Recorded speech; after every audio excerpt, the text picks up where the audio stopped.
10h midi, Sud Radio Média, Valérie Expert, Gilles Gansman. Bonjour à toutes et à tous, bonjour Gilles. Bonjour Valérie, qu'est-ce que t'es belle. C'est gentil, vous avez les yeux revolver. Oui. Quel dialogue. Marc Lavoine, bonjour, merci Bonjour, d'être avec merci. nous, on est ravis de vous recevoir. Évidemment, on justifie votre présence dans l'émission Média parce qu'on vous a vu à la télé dans The Voice, qu'on vous voit régulièrement dans la Starac, samedi. C'est la Starac ou The Voice? Non, The Voice en tant que Aussi, juge et bien la sûr. Starac vendredi, c'est ce samedi. Voilà. Et puis surtout, vous êtes là pour nous parler de ce livre Quand arrivent les chevaux, qui est publié chez Fayard. C'est un récit, un roman largement inspiré, on va dire autobiographique. Il y a écrit roman, mais tout est vrai. Qu'est-ce qui est vrai, qu'est-ce qui est faux, on ne sait pas. C'est que ma mère avait 11 ans, enfin 12 Ouais. ans, qu'elle triche sur son âge, que c'est une jument, et qu'elle veut me raconter sa vie. Voilà. Voilà. Donc, je lui ai donné la parole. C'est un livre très émouvant. C'est une sorte de, j'ai envie de dire, de conte surréaliste.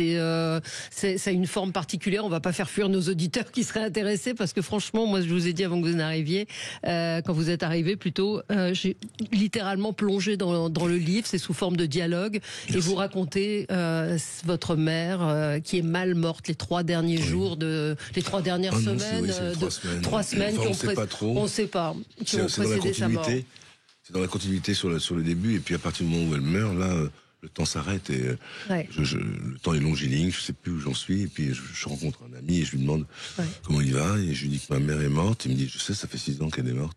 Et là, je me rends compte que 6 ans ont passé, et il m'emmène faire du cheval, donc en Suède. Ouais, il y a évidemment beaucoup de choses autour des chevaux, mais on va pas, parce que votre maman dit appelle-moi ma jument et Oui. non plus maman, parce qu'elle pense qu'elle est une jument elle-même. Elle a avalé donc l'âme de sa jument, qui s'appelait ma jument, et elle me demande de l'appeler ma jument, de rajouter un J au milieu de maman.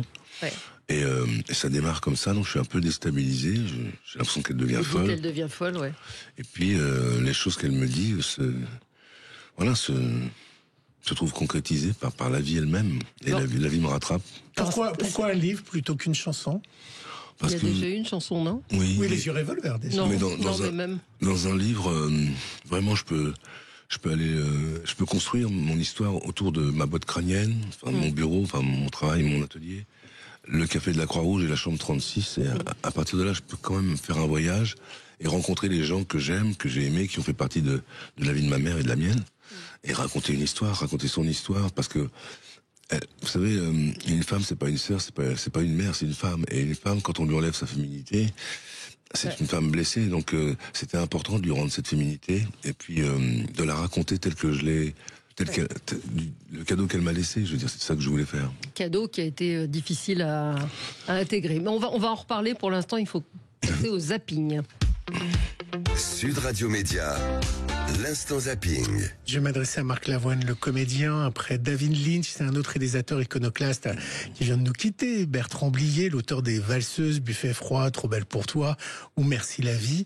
Il est mort chez lui à 85 ans, fils d'un acteur. Il aimait les acteurs et il a raconté à Pierre Lescure de quelle façon son destin était lié à son père Bernard Blier. Vous allez voir, la séquence est plutôt savoureuse. C'est mon père qui m'a aidé, il disait des choses définitives. Il disait, par exemple, il mangeait un bout de gigot, puis il s'arrêtait, il disait, tu seras metteur en scène, je te le garantis. Et on continuait le repas. J'étais un voyou quand même, un peu. J'ai eu de la chance, j'avais un père qui était vraiment pas fréquentable.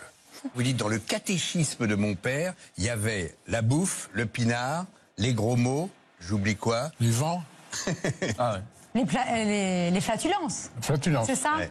Un culte des flatulences. Quand il rentrait le soir du théâtre, il se mettait contre une porte comme ça, puis il disait, les enfants, venez, votre père va péter.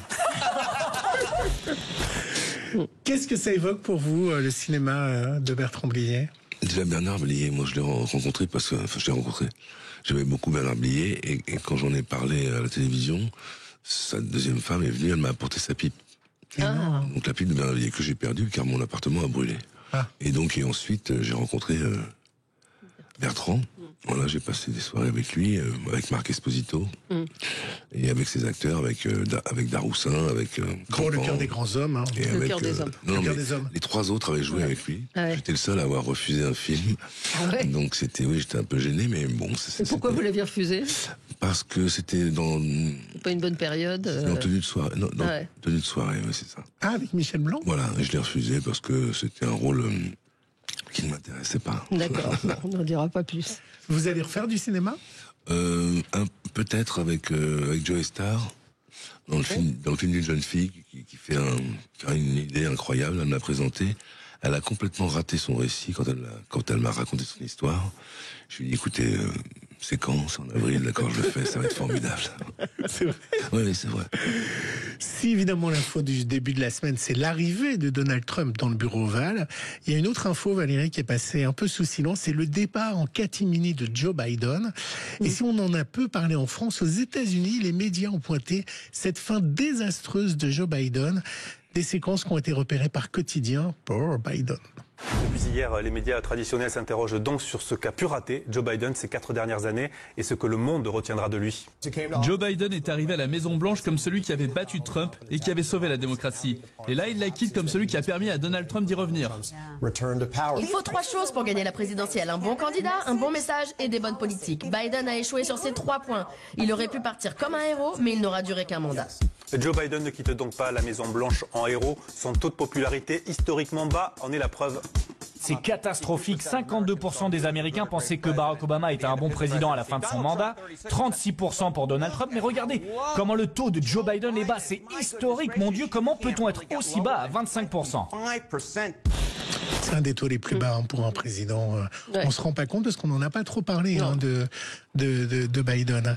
C'est donc plus de 80 décrets que le nouveau président a signés, dont beaucoup concernent l'immigration. Résultat, à la frontière mexicaine, ce sont des drames humains, Valérie, qui se jouent, en particulier pour ceux qui avaient rendez-vous pour obtenir un visa. Vous savez, il y avait une application qui avait mis en place Joe Biden pour simplifier les choses. Donald Trump l'a annulé dès qu'il a été nommé à la frontière mexicaine. Les caméras de France 2 ont découvert des destins brisés. Juste au moment où je pensais que tout avait été accompli, tout s'est effondré, mon Dieu. Cette migrante colombienne voit son rêve s'éloigner, celui d'un avenir meilleur aux États-Unis. Que va-t-il se passer? Mon enfant vient me demander ce qui va se passer. Quelle réponse dois-je lui donner? Je n'en ai pas, nous sommes à la rue. Pendant l'investiture de Donald Trump, l'application CBP One a cessé de fonctionner. Elle permettait aux migrants de prendre rendez-vous au poste frontière pour entrer légalement sur le territoire américain. C'est sur son téléphone que Cindy a reçu la mauvaise nouvelle. Recevoir son rendez-vous est ce que vous attendez le plus dans tout ce parcours. C'est donc très dur quand, après tout ce que vous avez traversé, avoir été kidnappé et tout le reste, vous recevez un email disant que votre rendez-vous a été annulé. Ça vous parle de l'élection de Donald Trump? Oui, ça me parle bien sûr, mais vous savez, je ne fais pas tellement de politique parce que j'ai fait un livre qui est politique. Parce que choisir les chevaux et les enfants, c'est un point de vue politique. Et dans le livre, il y a des choses qui sont liées au social, mais la politique, moi, je peux pas la faire au micro. Une grosse frayeur hier sur le plateau de Touche pas à mon poste, qui, rappelons-le, est en complet direct. Il n'y a pas de décalage comme dans certaines émissions. Un homme a surgi du public qui a tenté de sauter sur Cyril Hanouna. La sécurité est intervenue immédiatement. Les chroniqueurs étaient sous le choc. C'est une séquence forte de la télévision. Il n'y a plus tellement d'émissions en direct, justement, pour ces raisons-là. En particulier. Attention. Arrête. Laisse-le. Qu'est-ce qui t'arrive? Qu'est-ce que tu veux? Sortez-le, je vais lui parler après. Mais saute pas comme ça. La sécu, la vitesse. Ouais, mais faut pas perdre. Mais oui, c'est con parce que... Ou dans la mer tout seul. Ah oui. Déjà, il a failli se faire mal en sautant du 3e étage. Mais ouais, ça va mon chéri? Ton manteau. Ça va Kelly? Ouais, super. C'était hier sur le plateau de Cyril Hanouna. Vous avez déjà eu une fan qui a essayé de monter sur scène ou autre? Ça vous a jamais rien arrivé sur scène? Jamais eu de problème. Voilà. Jamais. Vous êtes un habitué de la Star Academy où samedi vous avez chanté avec Franck, le malheureux demi-finaliste. La finale verra donc s'affronter Marine face à Ebony. Eh bien, sachez alors que l'aventure n'est pas finie. Alors que l'aventure n'est pas finie, le single de Marine, Ma Faute, vous savez quoi? Il a plus de 2,5 millions d'écoutes en streaming alors qu'elle est encore dans le château et que la finale a lieu ce samedi. C'est un vrai carton. Qu'est-ce que vous avez à dire que les gens vous ont reproché de chanter avec un chewing-gum? Vous avez vu cette polémique ou pas? Non, c'est quand j'ai le trac, je mâchonne comme si j'avais un chewing-gum. En fait, j'en ai pas. Et au fil de l'eau, au fil de la chanson, ça s'arrête. Disparaît. Mais parfois, je Vous l'ai. n'aviez pas de chewing-gum? Parce que tout le monde se dit, parfois, oh je là, fais comme pourquoi? ça. Parce que j'ai le trac, alors je mâchonne quelque chose d'imaginaire. Une sorte de toc. Mais ça, je le fais pas exprès. Hein. C'était à cause du trac. Voilà, et puis après, ça passe. Vous avez encore Mais le là, je trac? mâchais pas la Starac, je crois. Ah, il y a eu quelques... Vous savez ce que c'est, Twitter. Il y a eu quelques messages là-dessus. Moi, je regarde pas Twitter parce que c'est terrifiant. Vous avez encore le trac? Oui, ça m'arrive de penser à moi, malheureusement, et d'être un peu égoïste, d'être un peu centré sur moi-même. Oui, mais quand on a le trac, c'est qu'on doute, c'est qu'on a peur. Alors ça dépend des endroits. Ouais. Quand je vais sur scène, là, je m'amuse avec les musiciens, je vais voir les techniciens, je vais discuter avec tout le monde jusqu'au moment de monter. J'ai un petit éléphant dans la poche, toujours, et je le sors, je le tripote, je sors et j'ai pas le trac. Je suis anxieux pour les gens parce qu'ils font la queue depuis longtemps. Ils ont acheté leur place 6 mois avant, parfois. Pour pas les décevoir. Et il vient d'où ce petit éléphant? C'est personnel. Non, c'est très personnel. Ça vient de quelqu'un que j'aime beaucoup et voilà, je l'ai tout le temps avec moi. Ça me fait du bien. Ça me fait, ouais. Voilà, c'est symbolique, mais quand quelqu'un existe et que vous pensez à cette personne, c'est une enfant, hein, c'est une enfant qui me l'a donné, mais c'est vraiment, c'est très fort. Ouais, je me sens bien avec. Ouais. On se retrouve dans un instant avec vous, Marc Lavoine. Quand arrivent les chevaux, c'est paru chez Fayard, un livre qui évoque votre maman, mal morte, disparue trop tôt. À tout de suite. Le 10h midi, Sud Radio Média. Valérie Expert, Gilles Gansman. Sud Radio Média, l'invité du jour. Notre invité, c'est Marc Lavoine, chanteur, écrivain, acteur. Vous publiez Quand arrivent les chevaux chez Fayard. En même temps, il y a un EP qui sort, et puis Les Souliers Rouges qui sera en tournée au Casino de Paris 24, 25 et 26 janvier. Quand arrivent les chevaux, ce livre qui paraît chez Fayard, qui est une sorte d'ovni littéraire, parce qu'il a une forme très particulière. C'est un peu un conte. C'est un conte, c'est un dialogue entre, en tout cas dans une grande partie du livre, entre vous et votre maman, les 3 dernières semaines de sa vie, votre éditrice. Oui. Comme je fais parler les heures, je fais parler les plantes. Ma mère parlait avec les plantes, elle parlait seule. Je fais parler l'eau, la rivière, l'arbre, etc. Je me suis dit, je vais faire parler un peu tout le monde. Donc le cheval, tout le monde parle. Et tout le monde s'exprime, et moi j'entends tout le monde. Et donc, si vous voulez, c'est une façon de voir la vie autrement, de la considérer différemment. Mais il y a beaucoup d'humour, hein. C'est plutôt drôle dans les dialogues, hein. Faut le dire à nos auditeurs. C'est très poétique aussi, on dit surréaliste parfois, parce que vous l'évoquez, vous parlez de ce rapport au cheval qu'elle a. On peut monter dessus, mais il peut vous tuer comme il peut vous sauver la vie. Donc si vous voulez, et puis cet animal n'est plus sauvage. L'homme a réussi à le dompter, à rendre tous les animaux de la terre maintenant, à part les poissons, sont plus sauvages. Et encore les poissons. Mais ce livre, vous l'avez écrit en fait il y a un certain temps. Oui, je ne sais plus exactement, parce que depuis qu'elle est morte, j'avoue que les heures qui tombent, je les compte pas, j'ai plus la notion du temps, mais ça fait 7 ans, je crois, qu'il est sur ma table de travail et que j'osais pas le lire. Donc quand mon éditrice m'a appelé pour me dire faut le lire, il faut le rendre, je l'ai lu avec mon attaché de presse, Marie, et puis on a trouvé que c'était correct. Alors, vous l'aviez pas réouvert depuis? Je l'avais pas relu, non. Pas relu. Non. Et donc, ça m'a surpris quand même de lire ce livre. Je me suis dit, tiens, c'est moi qui ai fait ça. Et donc, du coup, je l'ai fait lire, et puis ils ont aimé. Et pourquoi le partager? Puisque c'est assez intime, hein, directement. Pourquoi le partager? Pourquoi le sortir? Oui, puisque vous l'aviez mis de côté. Tant que je l'avais pas sorti, je vous le dis maintenant, je retenais ma mère avec moi. Et d'avoir sorti le livre, de l'avoir fait lire, par exemple, à mon éditrice et aux garçons avec qui j'ai travaillé là-bas, déjà, ça me faisait du bien. Maintenant qu'il soit sorti dans les magasins, et que si les gens ont envie de le lire, tant mieux. Ça me donne une joie extraordinaire. La vie a changé de son. J'aimais plus Paris, ça sentait Sephora, j'en pouvais plus, je voulais partir, je voulais aller à Montreuil, retourner en banlieue. Et là, je commence à réaimer Paris, à être bien, à la trouver belle, à aimer la Seine, à aimer le son de Paris.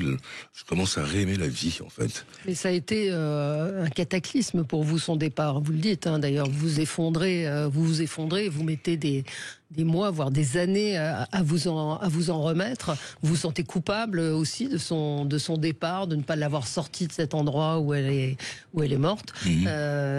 Et puis finalement, c'est peut-être que ce récit vous aide à faire un peu la paix avec vous aussi. Et avec elle. J'accepte de la laisser partir, parce que les gens qui meurent ne vous appartiennent pas. Ma mère m'appartient pas. Elle m'a donné la vie, et là, elle me donne la vie encore une fois. C'est-à-dire qu'elle me donne la vie. Je la sens bien, je sens qu'elle est bien, donc c'est parfait. Cette phrase très émouvante, une mère vous met au monde en vous donnant le jour, puis vous remet au monde le jour où elle meurt. Oui. Et il y a tout cet échange avec elle où elle vous dit tu vas devenir un adulte et vous vous sentez pas adulte en fait. Non, elle me dit c'est la dernière fois que je te dis tu peux rester un enfant. Ouais. Et elle me passe son âme comme elle a fait avec ma jument. Et donc il y a une réalité là-dedans. On ne sait pas ce que c'est que la vie. On ne sait pas non plus ce que c'est que la mort. Certains pensent qu'il y a autre chose après. Et puis l'amour, on ne sait pas ce que c'est non plus. C'est multiforme. Donc là-dedans, j'ai essayé de trouver le lien avec elle, et je pense que ça fait du bien en tout cas. On a découvert que Les Yeux de Revolver, c'était pas l'histoire d'une fiancée, mais l'histoire de votre maman. Qu'est-ce qu'elle a pensé, elle, de la chanson? Elle a adoré cette chanson, c'était ses yeux. J'ai pris cette phrase parce qu'elle la disait tout le temps, et c'est vrai que c'est venu aussi d'autres inspirations. Mais elle adorait cette chanson, elle aime beaucoup. Parce que c'est cette chanson qui m'a fait... Les gens la chantent toujours aujourd'hui. Oui, bien sûr. Et je pense que si elle l'entendait aujourd'hui, chanter 40 ans après, elle serait vraiment très heureuse. On écoute un extrait. Elle a les yeux revolver, elle a le regard qui tue, elle a tiré la première, m'a touché, c'est foutu. Elle a les yeux revolver, elle a le regard qui tue, elle a tiré la première. Et vous l'avez chanté à la Starac, et c'est incroyable comment cette chanson a traversé des générations. C'est-à-dire, elle a touché tellement de gens. Une petite fille de 6 ans la chante, et c'est dingue, elle la chante comme si c'était une chanson d'aujourd'hui. Ouais. Donc trouver avec une chanson, ou plusieurs j'espère, une sorte d'universalité, c'est bien parce que ça passe les époques, ça passe le temps, et j'espère qu'avec ce livre, c'est la même chose. Je pense que j'ai écrit ce livre dans le même esprit. Après, c'est vrai que c'est pas évident d'aller lire. Moi, quand j'ai vu le film avec Jean-Louis Trintignant sur la mort, voilà, j'avais pas tellement envie d'aller le voir parce que j'avais peur que lui meure. Et d'ailleurs, j'avais aimé le cinéma avec Le Fanfaron où il meurt à la fin du film, et j'avais jamais accepté cette fin. Pourtant, je l'ai vu 1000 fois le film. Ouais. Et le dernier film qu'il avait fait, je l'ai vu 10 fois parce que c'est un merveilleux film qui vous fait accepter ce rythme. Vous savez, le rythme est différent. L'arrivée de la fin de la vie vers le début de la mort, il y a quelque chose qui se passe, qui est une forme de grâce. Et je pense qu'il faut l'accepter, il faut la regarder dans les yeux. Nous, ici, on a du mal avec la mort. On a des villes verticales avec des choses qui n'existent pas, qui sont que du faux, des murs, des voitures. Quand on va en Asie, quand on va en Inde ou quand on va en Afrique, on peut l'accepter mieux. Et la poésie permet d'accepter mieux cette chose-là. Et le livre, la forme qu'il a encore une fois, qui est sous forme de dialogue, d'échange, vous vous souvenez comment ça vous est venu? C'était naturel? Vous écrivez dans la continuité? C'est comment il s'est... C'est partagé. Donc la deuxième partie est plus... Oui, est plus rédigée. Le début, c'est vraiment un carambolage de personnages qui se rencontrent. Chacun croit à ma mère, sauf moi. Ouais. Et donc ça me rend dingue, parce que ils croient tous à ce qu'elle dit. Elle dit ça a un sens. Franck Maubert me dit mais non, ça a du sens. Regardez, il y a des messages dans tous les livres qu'elle t'a laissés, etc. Elle te dit quelque chose, elle te passe quelque chose. Moi, je refuse de croire à ça, et ça me rend fou. Donc du coup, je tombe après dans une forme de dépression, parce que le personnage de Marcel, il est confronté à tous les gens qui disent qu'elle dit la vérité. Ouais. Et puis le monde cruel, et dans ce monde il y a la dépression, la solitude, l'angoisse et tout ça. Et donc il faut traverser ça pour après repartir dans le grand blanc, dans la neige en Suède. Souvent nos parents vivent en nous, on a une part d'eux en nous. Quelle est la part de votre mère chez vous? Est-ce que c'est une part de votre féminité? Parce que vous avez aussi un côté très féminin. Mais ma mère, je pense que j'ai sa vérité. C'est-à-dire qu'elle disait toujours la vérité. Elle pouvait pas mentir. Et les valeurs et les principes qu'elle avait étaient étranges parce que elle était croyante et elle me disait si tu crois, tu le gardes pour toi, ne dis pas à ton père, etc. Mon père, c'était, si vous l'avez lu, peut-être L'homme qui ment. Mon père, c'était Marcello Mastroianni, c'était un acteur, c'était Yves Montand. Et donc j'ai pris des deux. Mais disons que sur les fondamentaux, ma mère m'a donné, ce goût de la vérité. Et puis voilà, quand quelqu'un vous regarde et que vous sentez vraiment que vous êtes important pour elle, que vous êtes aimé pour l'enfant que vous êtes, alors vous allez mieux, vous allez bien. Elle m'a donné ça aussi, elle m'a donné ce bien-être que j'avais pas à l'extérieur, voilà, j'étais pas bien dehors. Donc et puis elle m'a amené aussi avec mon père, ils m'ont amené la poésie. Pierre et le Loup, Verlaine, Rimbaud, ça m'a vraiment sauvé. On va parler des livres avec Gérard Collard dans un instant, l'importance. D'ailleurs, dans le livre, je ne sais pas si c'est la vérité, ils se sont rencontrés dans une librairie. Enfin, le docteur Schweitzer. Voilà. C'est le seul nom que j'ai inventé. Parce que mais le personnage existe. Le personnage existe. Et donc ils avaient des conversations dans la cuisine et j'entendais, mais je ne voulais pas entendre. Je les laissais tous les deux parce qu'elle était donc, c'est pendant qu'elle a divorcé. Elle était assez désarmée et donc elle parlait au docteur Schweitzer, que j'appelle Schweppes. Que j'en ai fait un personnage un peu rigolo parce que cet homme lui donnait le sourire, rallumait sa vie un peu. Parce qu'elle était dépressive, hein, elle souffrait d'une forme de mélancolie, de mélancolie permanente. Et il n'y avait pas de médicaments qui pouvaient la soigner, il n'y a rien eu à faire. Elle était sous traitement, mais elle partait en maison de repos. On me disait qu'elle partait en maison de repos. Alors c'était drôle ce nom, maison de repos. Je voyais pas ce que c'était, je la voyais partir avec son sac et elle partait en maison de repos. Et puis elle revenait quelques semaines plus tard pour s'allonger sur son lit, puis pour travailler. Elle travaillait beaucoup. C'est-à-dire qu'elle elle faisait la maison, elle s'occupait des enfants parce qu'elle avait adopté toute une bande de gosses qui étaient mes copains, les copains de mon frère. Et puis elle allait au travail, et puis elle essayait d'être une femme. Alors elle mettait de la laque, elle s'habillait, elle se mettait sur son 31, quoi. Et c'était beau à regarder. Moi j'ai beaucoup vécu avec elle. Ouais. Et c'est vrai l'histoire du policier ou pas qui vous arrête, un policier vous arrête parce que vous brûlez un feu rouge. Et alors est-ce qu'on a besoin de savoir si c'est vrai ou pas? Mais je me suis posé la question, mais ça dit, en tout cas ça dit. L'état dans lequel j'étais quand je vais la voir dans la chambre 36. Absolument. Je conduis et puis je sais pas où je conduis, je sais pas où je vais. La voiture va toute seule. Et donc Simao, le garçon a existé. C'est un mélange de deux personnages portugais dont ma mère s'est occupée. C'est ça que ça dit aussi. C'est cette maison ouverte avec des tas de gens qui venaient. Ça parle d'elle, ça parle d'une forme de, parce que c'est un beau portrait de femme aussi à travers ce que vous racontez. Et puis le cheval dans la dernière partie. On arrive à Jean Rochefort, on part d'une chambre d'hôpital et. Après, quand je me jette sur le piano pour entendre le bruit de la mort et quand ça devient un peu glauque, je suis sous la douche, je deviens comme un Indien. Et là, j'ai un message sur mon répondeur, j'ai refusé tout le courrier, j'ai envoyé chier tout. Et sur ce message, c'est Fred qui m'appelle et Fred a perdu son fils. Et là, je retrouve Fred à déjeuner, je sais pas quoi lui dire. Il me dit, qu'est-ce que tu fais? Je dis, je parle de ma mère, j'écris un livre. Ma mère est morte. Il me dit, oui, il y a 6 ans. Là, je me rends compte que ça fait 6 ans. Il me dit, si tu veux, je t'emmène au nord de la Suède. Et puis, tu vas faire du cheval avec un cheval qui va te choisir. J'avais jamais fait de cheval de ma vie. Je suis monté sur ce cheval et puis j'ai fait du cheval avec lui. J'ai galopé dans la neige et c'était merveilleux, vraiment merveilleux. Incroyable, sans en avoir jamais fait. Non, on était 9 et j'en avais jamais fait. Quand le mec m'a dit on va galoper, je fais moi je sais pas galoper. Oui. Et donc j'ai galopé. La première fois c'était un peu difficile. Et la deuxième fois on traversait le lac gelé. Magnifique. Et je dis à Don de partir, il part comme un malade, et là je le rattrape, j'arrête au milieu, et je lui dis écoute, soit on y va ensemble, soit tu vas tout seul. Juste avant de recevoir... Et là on a bien galopé.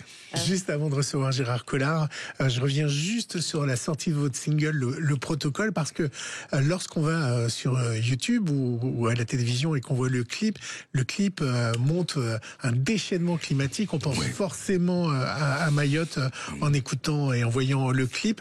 Vous l'avez ressenti comme ça quand vous avez vu les événements et comparé à votre clip? Non, mais il n'y avait pas eu ces événements. Bien sûr, mais quand vous voyez les événements, ça vous fait penser à votre clip. C'est-à-dire que nous, avec Sylvain Berger, qui avait fait C'est ça la France déjà, avec qui j'ai fait 10 clips, on a toujours envie de faire un... C'était un des réalisateurs de Fréquence Star aussi. Voilà, exactement. On a toujours envie de mélanger nos idées. Donc on a fait une histoire un peu dystopique qui ne l'est pas tant que ça, puisque c'est la réalité. Les marées noires, la pollution, comment on tue les animaux, et à la fin, l'intelligence artificielle avec les robots qui envahissent la Terre.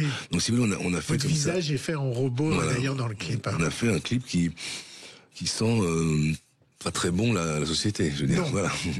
Eh ben on écoute on l'écoutera peut-être au retour pour reprendre, parce qu'il faut qu'on marque une pause de pub.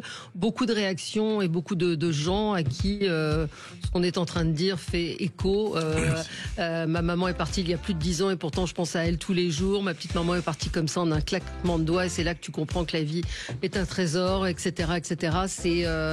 Et dire que c'est pas un livre triste, c'est vraiment c'est très poétique, et on va en reparler avec Gérard Collard dans un instant. Le livre s'appelle Quand arrivent les chevaux et c'est chez Fayard. Le 10h midi, Sud Radio Média, Valérie Expert, Gilles Gansman. Sud Radio, le supplément média.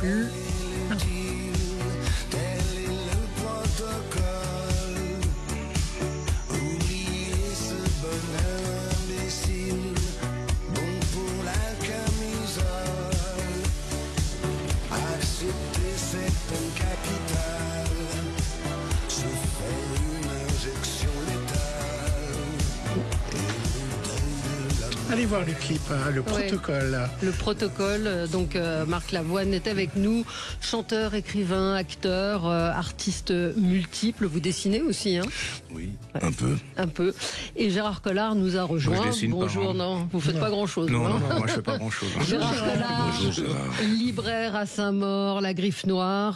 C'est vous, Marc Lavoine, qui aviez envie, entre autres, qu'on parle livre avec Gérard, parce que il y a aussi sur Sud Radio, hein, rappelons que vous êtes. Bien sûr, non, oui, c'est vrai que l'occasion était belle, donc j'aime bien Gérard et il le sait, donc voilà, je suis content qu'il soit là. Vous faites référence d'ailleurs à La Griffe Noire, ces librairies dans votre livre. Hein, vous, mais bon, j'ai le trac, parce que si jamais il n'a pas aimé le livre, il le dira, parce que je le connais, il le dira, et donc je me ferai Alors Gérard a aimé ou pas aimé? Non, j'ai bien aimé, mais en plus je trouve que en France, souvent, quand on est chanteur, on n'est pas écrivain. Quand on est peintre, on n'est pas chanteur. Et là, c'est un magnifique exemple qu'on peut être un très très bon, excellent chanteur et un très très bon et excellent écrivain. Et en plus, alors le premier, j'avais adoré parce que bon, on est issu un peu de la même classe sociale et qu'on a vécu un peu la même chose. Alors après, non, mais voilà, je me suis retrouvé dans la relation au père, l'humanité, les choses comme ça. Donc ça, c'est le premier, ça s'appelait L'homme qui ment. L'homme qui ment, oui. Donc qui est en livre de poche. Hein, donc faut y aller. Hein, dans l'absolu. Moi, je vous conseillerais quand vous lisez si vous achetez le deuxième. Quand arrivent les chevaux. Commencez déjà vous prenez les deux, c'est-à-dire c'est un livre de poche, vous prenez le deuxième et vous les lisez. Je trouve que pour mieux comprendre le second, il faut bien lire le premier, quoi, parce que vous allez redécouvrir le personnage du père, de la mère qui est important. Enfin, il y a tout, voilà, ça, c'est déjà en fusion. Hein. Mais alors là, vous changez. Complètement le premier est dans un style relativement classique, hein, et là ça part en vrille, quoi. Enfin, je veux dire, c'est presque de l'écriture automatique, mais dans ma tête, dans ma bouche, c'est plutôt un compliment. Hein. C'est-à-dire que là, vous passez un pilier, un niveau, moi qui m'a surpris. Alors, faut accepter le jeu parce qu'il faut être honnête avec les gens. Hein. C'est-à-dire, il faut accepter. Alors, les premières pages, c'est absolument. Moi, on s'y retrouve tous, quoi. Moi, je trouve que ne serait-ce que vous n'auriez écrit que les 10 premières pages d'introduction, ça justifie la présence du livre et la lecture du livre. Hein. Ça, c'est clair. Et puis il y a des petites phrases qui vous. Enfin, moi, c'est un écrivain parce que c'est pas dans tous les livres où je prends un feutre et puis que je souligne. Quoi. Ça, c'est clair. Et puis c'est aussi Alors j'ai vu que dans vos réactions, il y a plein de gens qui se retrouvaient dans ce livre. Mais moi, je tiens à dire que c'est un type de mère, quoi. Enfin, c'est un type de fusion entre le fils et la mère. On n'est pas forcé de se retrouver. Alors même s'il y a quelque chose de commun à la base, pour moi, c'était une découverte aussi. C'est-à-dire que j'aurais jamais mis des mots comme ça sur ma mère. Et je trouve ça extraordinaire parce que c'est vraiment le type de livre qui vous ouvre à un autre monde, quoi, qui vous ouvre. Et puis de par l'écriture. ça prend une intensité, ça vous prend par surprise, hein, c'est le moment de le dire. Et il y a un moment, j'ai commencé à prendre votre livre, et là, je voyais Marcel, maman, les chevaux, alors la couverture aussi, le bandeau, les chevaux. Je me suis dit, alors moi, les chevaux, non, c'est pas pour moi. Hein. Et enfin, très cheval. Oh, je suis pas très grand chose. Et en particulier les chevaux et la nature. Et vous faites pas, voilà, arrêtez-vous pas à ça, ni voilà ce qui peut être un peu déstabilisant. Et une fois vous acceptez, vous êtes pris, êtes pris dans le flot. Vous comprenez la mécanique. Oui. Vous êtes même si vous comprenez pas tout le temps, c'est ça qui est génial. J'aime bien lire des choses que je comprends pas. C'est-à-dire c'est de la musique. Et vous êtes arrivé à un truc à faire passer. Voilà, c'est allez-y, parce que je trouve que les lecteurs souvent ils prennent pas de risques, et là vous prenez un voilà, vous dites il y a des tas de livres comme ça que j'aurais pas lu, et je vous dis, si vous étiez pas Marc Lavoine, hein, franchement j'aurais pas ouvert. Même c'est clair. Le premier, moi les chevaux, les machins, le truc avec l'italique, les pâquerettes, le gars qui va dans l'eau froide, truc. Pour moi c'est éliminatoire. Et en fait, je me suis fait avoir complètement. J'étais très touché par ça. J'étais très touché par. Tu vois, c'est bien de faire des efforts parfois. De pas se laisser avoir par les. Non, j'aime bien me faire j'aime bien que les gens me surprennent et me mettent en danger. Donc lui, il s'est mis en danger aussi, parce que je pense que quelque part il s'est mis en danger, parce que écrire comme ça, de la manière dont il écrit, c'est pas évident. Hein. Je veux dire, les gens, il y a beaucoup de gens qui vont regarder ce livre et qui vont l'ouvrir un peu et qui vont être comme moi déstabilisés au début par la structure du bouquin. C'est même physique, matériel. C'est-à-dire, vous lisez ça, vous dites.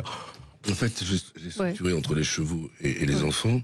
Avec des lieux, c'est le café de la Croix-Rouge, la chambre 36, qui est la date de naissance de ma mère, et ma boîte crânienne, ma salle de travail. Oui, absolument. Et là, je fais un voyage, et si vous voulez, quand je rentre dans le livre en étant Marcel, je rentre comme un type qui va voir sa mère à l'hôpital, donc ça devient un truc un peu surréaliste où tout m'arrive en même temps. Tout le monde croit au récit de ma mère, et personne ne me croit, tout le monde me laisse, d'une certaine façon, dans ma pauvre vie d'adulte. Et voilà, et ça m'amène jusqu'à Jean Rochefort, qui va me prouver que ma mère avait raison. Pourquoi Gérard Collard vous touche-t-il, et pourquoi je vais vous dire que je dois vous dire, c'est son livre. Je vais vous dire quand même, quand j'ai écrit ce livre, en fait, dans mon panthéon, moi j'ai ma mère, j'ai envie de lui plaire. Mais il se trouve que Gérard Collard, je le connais depuis L'Homme qui ment, et qu'il avait pas, il avait dit Marc Lavoine, machin, il dit des trucs et tout ça. Je vais lire son bouquin, on va voir. Et puis il a eu un peu une réaction comme celle-ci, et donc je l'avais un peu en tête, Gérard Collard. Je vous avoue que parfois, je me souviens, j'étais là, je me disais attends. C'est pas pour ça que j'ai mis la griffe noire. J'ai mis la griffe noire parce que j'aime cet endroit. Mais voilà, il y avait une atmosphère. Je voulais pas le décevoir. J'espère que je l'ai pas déçu. Mais j'avais vraiment pas. Ouais, c'était incroyable. Vous pensiez à lui. Vous avez pensé à lui d'une certaine manière. J'ai pensé à lui. J'ai mis la livrée dans le livre, parce que je me suis dit bon, ose le faire, parce que c'est pas de la lèche. C'est-à-dire que moi j'aime les gens que j'aime, et j'ai envie de leur dire, parce que ma mère me l'a dit. Ça a été important pour moi. Elle m'a appris à dire la vérité. Et donc du coup, je préfère dire la vérité. J'avais le trac parce que je savais qu'il était là. Et s'il n'avait pas aimé, il l'aurait dit. Je pense que s'il aime, c'est parce qu'il le pense. Et j'aime bien ce que tu dis sur ce que vous dites sur la structure du livre, parce que ça n'a pas été simple de faire les lunes qui passent, le rendez-vous avec les chevaux à l'avant-bout du monde, toutes ces choses-là, l'eau qui parle, les heures qui parlent, toutes ces choses qui se passaient autour de moi pendant l'écriture du livre. J'étais bouleversé parce que ma mère m'a donné ça, elle m'a donné ce truc. Et donc je me retrouvais comme à l'époque devant Pierre Leloup, le disque avec Gérard Philippe, et j'écoutais, j'étais dedans, quoi. Les livres chez vous, ça avait une importance. Il y avait beaucoup de livres à la maison. Parce que vous dites dans le livre, on l'a évoqué, Mon père était très littéraire. Quand il est parti en Algérie, j'ai vu ses lettres, parce que je suis parti moi en Algérie pour chanter, et ma tante m'a donné ses lettres qu'elle envoyait à ma tante, donc, et il lui disait tu vas devenir maîtresse d'école, enfin professeur. J'aurais toujours voulu faire ça, enfin, je pourrais pas faire le métier que je voulais faire, mais achète ce livre dans telle édition parce que c'est la moins chère. Il y avait toute une liste de livres avec telle édition, etc. Et c'était très touchant de voir. Et il écrivait très bien, il parlait très bien. Et il était très littéraire. Ouais. Et moi, pardon. non, mais il parle très bien des livres aussi dans ce livre. On sent que ça fait partie de la vie. Parce qu'il y a souvent des écrivains qui des personnes qui se sont suicidées. Et de temps en temps, je dis moi j'arrête la liste parce que elle est longue. Elle est longue la liste. Et pour moi qui a vu Les Souliers Rouges, qui est le spectacle et l'album et la comédie musicale écrite par Marc Lavoine. Et il y a cet univers en fait dans ce musical. Moi j'ai trouvé que c'était similaire un peu à votre livre dans l'univers parce que c'est l'histoire d'une danseuse. Et moi je trouve qu'il y a un point commun entre Les Souliers Rouges et votre livre quand on voit la mise en scène qui est un peu c'est musical. Est-ce que vous êtes d'accord avec ça? Mais le choix des Souliers Rouges, c'est Jean-Paul Goude qui nous a proposé l'idée. Et moi, j'ai vu l'enfer de Clouseau, et celui de Chabrol, et je l'ai mis au centre, et La beauté du diable. Et donc, du coup, je me suis amusé avec des symboliques. Mais c'est différent d'écrire une comédie musicale, faut installer le climat, etc. Donc, et là, ils partent en Chine, en plus, donc c'est un truc de fou. Ça fait quand même 15 ans que j'ai écrit, je crois, et d'ailleurs, je l'ai écrit, je crois, à la mort de ma mère, ou juste avant. Je partais en voyage pour écrire des chansons, et j'ai reçu le coup de fil. Et donc, si vous voulez, c'est peut-être un hasard, je sais pas. Et puis c'est cinématographique aussi, très très visuel comme écriture. Et puis l'intitulé des chapitres, cuisine, appartement, Paris, France. Il y a quelque chose de très très visuel dans votre écriture. Vraiment, c'est un. Alors quand on dit beau livre, c'est un peu comme quand on dit quelqu'un qu'il est gentil. C'est pas un beau livre, c'est autre chose. Un livre très touchant. C'est un livre, c'est intense, ça brûle, c'est tout. Il y a plein de choses, quoi. C'est à la fois un opéra, une chanson. Et puis moi, il y a quelque chose de enfin, je sais pas si c'est quelque chose de commun à tout le monde, c'est la notion aussi de culpabilité par rapport à la mort de Sam. Ça m'a beaucoup touché. Je me demande si c'est tout le monde, mais moi je l'ai, l'impression de ne pas avoir tout fait, de l'avoir laissé. Enfin, et franchement. Alors moi je vous lance un appel, surtout achetez-le, lisez-le, parce que franchement, ne vous laissez pas avoir comme ça par les apparences, et vous allez vivre une expérience, quoi. Alors après l'expérience, on l'aime pas, mais ça vaut la peine de se la prendre plein de la tête. Sur la culpabilité que j'ai eue toute ma vie depuis qu'elle est morte, j'avais déjà avant.